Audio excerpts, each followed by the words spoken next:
Gênesis, Deus diz a Abraão: Eu sou o Deus Todo-Poderoso. Anda em minha presença e sê perfeito. Gênesis capítulo 17, versículo 1. Aqui é nos apresentado o remédio de Deus para o fracasso de Abraão.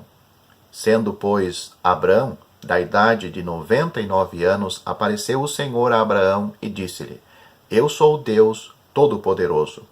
Anda em minha presença e sê perfeito. Este versículo é muito compreensivo. É evidente que Abraão não havia andado na presença do Deus Todo-Poderoso quando aceitou o recurso de Sara acerca de Agar para ter um filho por ela. É somente a fé que pode habilitar alguém a andar na presença do Deus Todo-Poderoso. A incredulidade introduzirá sempre alguma coisa da personalidade, as circunstâncias, casos secundários e coisas semelhantes, e deste modo a alma é privada do gozo e da paz, elevação calma e santa independência, que resultam de se descansar nos braços daquele que pode fazer todas as coisas. Creio que necessitamos de ponderar isto profundamente. Deus não é uma realidade presente para as nossas vidas como deveria ser ou seria se nós andássemos em simplicidade de fé e dependência dele. Quando Abraão foi convidado a ser perfeito, isso não queria dizer perfeito em si mesmo, porque ele nunca o foi e nunca poderia sê-lo.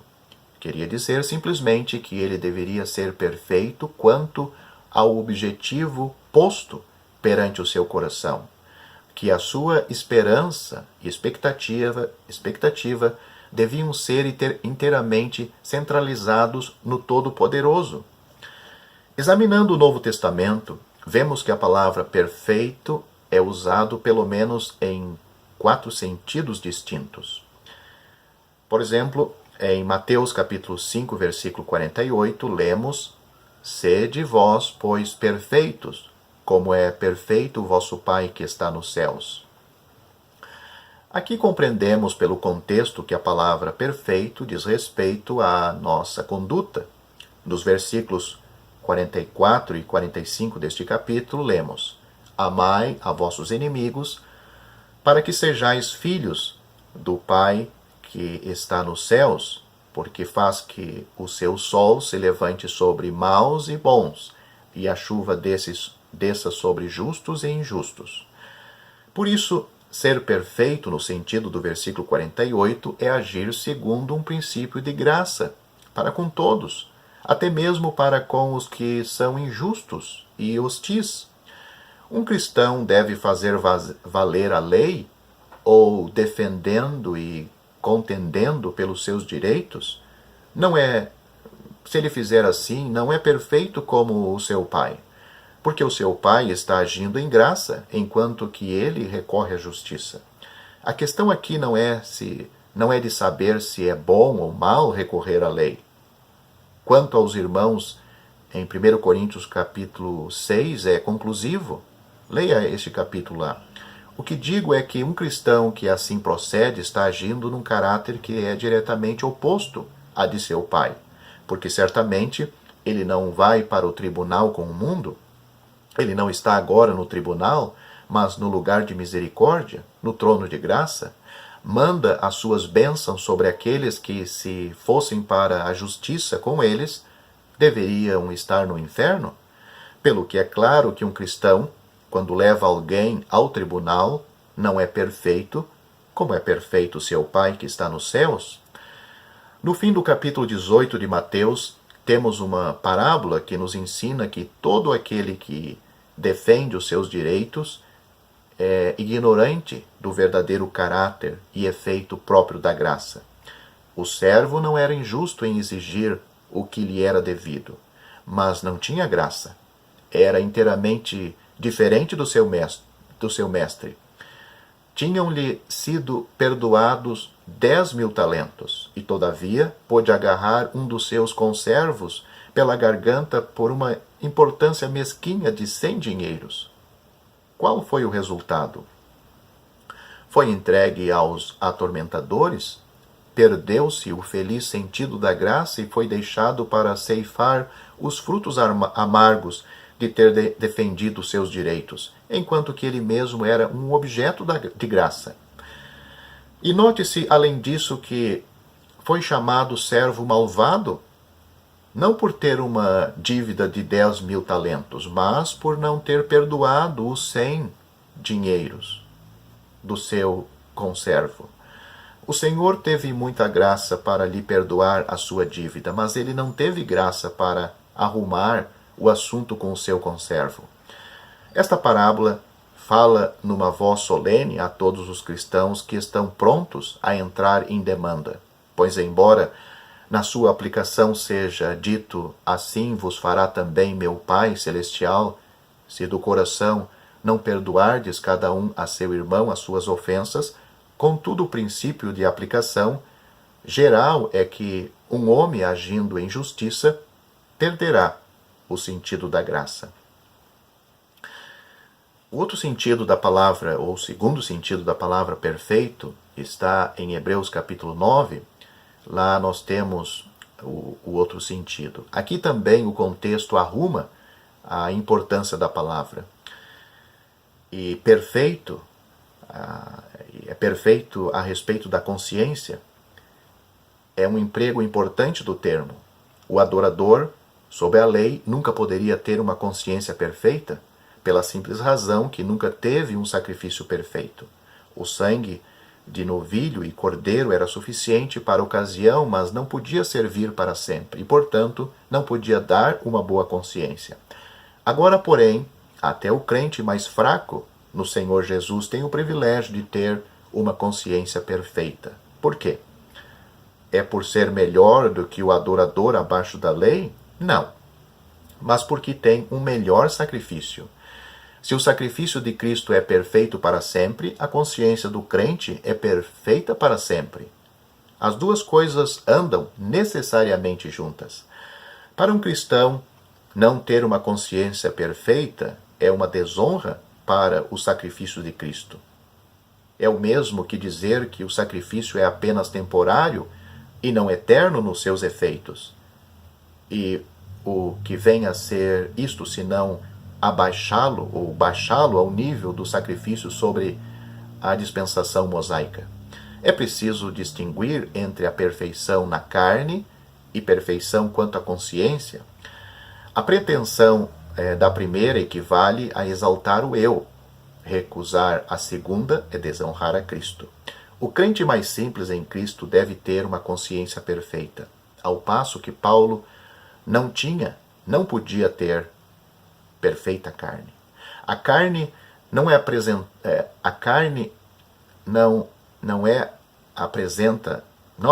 na palavra de Deus como uma coisa que pode ser melhorada, mas sim como uma coisa que foi crucificada. Isto faz uma grande diferença. O cristão tem o pecado em si, mas não sobre si. Por quê? Porque Cristo, o qual não tinha pecado em si, teve o pecado sobre si, quando foi pregado na cruz. O outro caso da palavra perfeito está em Filipenses capítulo 3, que é o terceiro caso. Ali temos outros dois sentidos da palavra perfeito. Primeiro, o apóstolo diz, não que já a tenha alcançado, ou que seja perfeito, Filipenses capítulo 3, versículo 12. A passagem aqui diz respeito à conformidade eterna e plena do apóstolo com Cristo em glória. O apóstolo não achava que já havia recebido a perfeição. A perfeição aqui não está relacionada com a ressurreição do versículo anterior, e sim com o assunto principal, a conformidade a Cristo. Não existe aqui a sugestão de que é possível atingir a condição de alma sem pecado ou de chegar a uma condição de vida em que não se possa mais fazer progressos. Paulo era de opinião que a santificação é o túmulo do progresso. Por isso, ele ainda se esforçava para cumprir o propósito para o qual o Senhor Jesus o salvou. O apóstolo foi conquistado por Cristo Jesus no caminho para Damasco. Qual o propósito deste encontro maravilhoso? que Paulo se tornasse um crente exemplar, para que Cristo pudesse mostrar por meio dele o que Deus pode fazer com uma vida humana. Paulo ainda não estava perfeitamente conformado a Cristo. O processo ainda estava em andamento e o apóstolo estava se dedicando inteiramente a que esta obra da graça de Deus pudesse continuar e se aprofundar cada vez mais. Este homem, que aprendera a se contentar com qualquer coisa que tivesse, como está no capítulo 4, versículo 11, ainda não havia aprendido a se contentar com seus progressos espirituais. Não julgo ter alcançado o ideal. O que então ele faz? Mas uma coisa faço. Paulo era homem de um só propósito. Tinha um só alvo. Uma só ambição. Nisto, ele era parecido com o rei Davi, que disse: uma coisa peço ao Senhor. Esquecendo-me das coisas que para trás ficam, diz respeito não apenas aos seus pecados e fracassos, mas também os seus privilégios naturais, aos seus sucessos e vitórias de que já fez menção neste capítulo e até aos seus triunfos espirituais, e avançando para as que diante de mim estão, a saber, os privilégios e responsabilidades da vida cristã, seja a adoração, seja o serviço, seja o desenvolvimento de seu caráter cristão. Comparando-se a alguém que participa de uma corrida, Paulo diz que está se esforçando ao máximo para chegar ao prêmio da soberana vocação de Deus em Cristo Jesus. O alvo é a linha que demarca o fim de uma corrida. O prêmio é o troféu entregue ao vencedor. Neste versículo, o alvo é o fim da maratona que é nossa vida, numa referência também ao tribunal de Cristo. O prêmio é a coroa de justiça que Paulo, em outra parte, diz ser o prêmio dos que correm bem. 2 Timóteo capítulo 4, versículo 8. A soberana vocação de Deus em Cristo Jesus abrange todos os propósitos que Deus tinha em mente ao nos salvar. A salvação, a conformidade a Cristo, ser coerdeiros com Ele, ter um lar nos céus, além das inumeráveis bênçãos espirituais. Para o segundo sentido da palavra perfeito aqui em Filipenses, neste capítulo, um pouco mais adiante, Paulo diz: pelo que todos quantos já somos perfeitos, sentimos isto mesmo.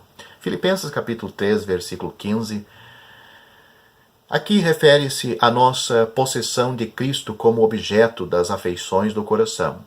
Todos, pois que somos perfeitos, devemos participar do desejo do apóstolo de sofrer e morrer por Cristo e de se esforçar ao máximo para se tornar semelhante ao Senhor Jesus. Esse é o ponto de vista do homem maduro na fé cristã. A quem pense ser essa uma opinião extremista, radical e até fanática, mas o apóstolo afirma que os que são perfeitos verão que este é a única resposta sã, lógica e razoável àquele que verteu seu sangue por eles sobre a cruz. E se porventura pensais de outro modo, também isto Deus vos esclarecerá. Paulo reconhece que nem todos irão concordar com ele e aceitar uma filosofia tão perigosa, mas ele exprime a certeza de que se alguém deseja de fato conhecer a verdade, Deus o esclarecerá. A razão de termos hoje uma cristandade volúvel e complacente é que não queremos conhecer a verdade. Não estamos prontos para obedecer às exigências do cristianismo ideal. Quanto a essa verdade, Deus está pronto para esclarecer a qualquer um que esteja disposto a ser orientado por ela e por ele. Se você gostou deste vídeo, deixe seu joinha, isso nos ajudará a divulgá-lo. Também não se esqueça de inscrever-se em nosso canal, ative o sininho das notificações para que você receba os novos vídeos, deixe seus comentários. Obrigado por assistir este vídeo.